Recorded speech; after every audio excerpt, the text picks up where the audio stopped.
Hey, thanks for watching this video. I'm just going to share this bench I made for my table saw and miter saw.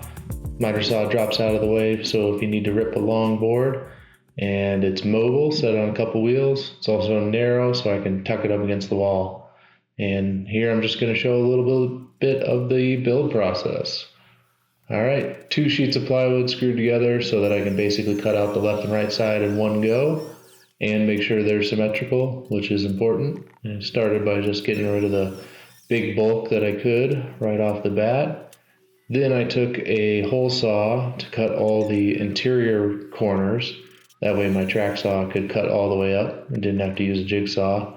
And all the little radiuses ended up being consistent too, which is a nice look.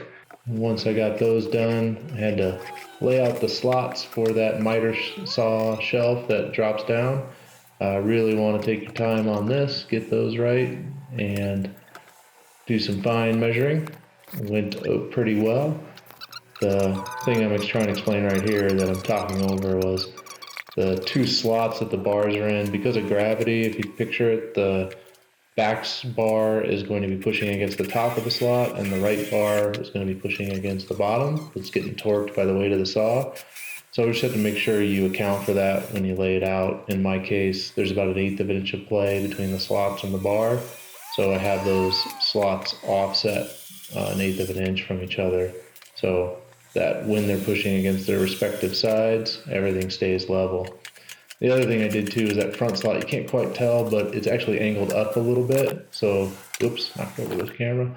It's angled up a little bit so that you have to pull up for the saw to drop away. Should keep anything from slipping. Construction, just glue and pocket screws and nice hidden fasteners. Thought it would look good and plenty strong for what we're doing here. So that was pretty straightforward. Then the wheels, I was just showing right here that I oversized the hole so I can actually independently adjust them, independent suspension if you will. Realized one piece of plywood probably wasn't strong enough, so doubled it up here, just glued up another backer and re-drilled everything.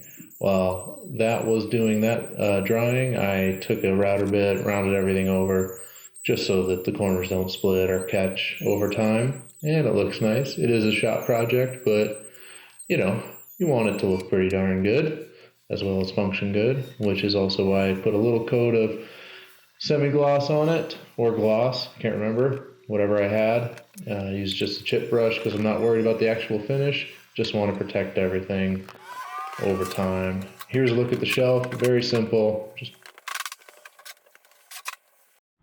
Okay, just got clamps and a couple screws, decided to set the saw on it, get the first look at what it'll be. Holding just fine, nice and level. As long as I drilled these holes right, we'll see. All right, so used a slightly smaller bit, one that's exactly 1 inch, so that the bar, when it goes through the shelf, it's nice and tight and doesn't slip. And I did end up messing up just one of the 4 holes, the back right one. I lined it up with the top of the slot instead of the bottom. After all my talking and explaining, I managed to forget myself, but it just meant I had to shim the saw a little bit more than I probably otherwise would have. Not a big deal. Everything still went through nice and tight. They are loose in the slots and tight in the shelf, which is what you want in this kind of situation. So right there, trying to bang it through, and big swing and a miss right there. Couldn't see what I was doing, so took a little finagling, but once they were in, worked great. So we'll get a look at that here in a second. And there, take the screws out, excuse me. I temporarily screwed it on the inside so it wouldn't shift when I was drilling. And there you go. It works. Huzzah. Now with the saw on and everything loaded, everything shimmed, everything screwed in place, we are pretty much done. Didn't get a shot or camera shots of the extension on the miter saw.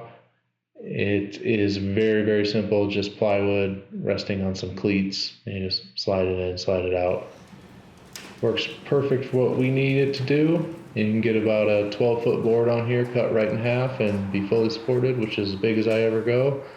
So that's that. Works well, rolls well. I'd call it mobile-ish. It's heavy enough and sturdy enough that when you are pushing a heavy board through the table saw, it doesn't move on you. And you can drop it out of the way if you got a long rip to make. Anything above about 4 feet, usually you got to drop that miter saw. But thank you very much for watching. Hopefully it gives you an idea. Do something a little different than just your regular old boring shop table.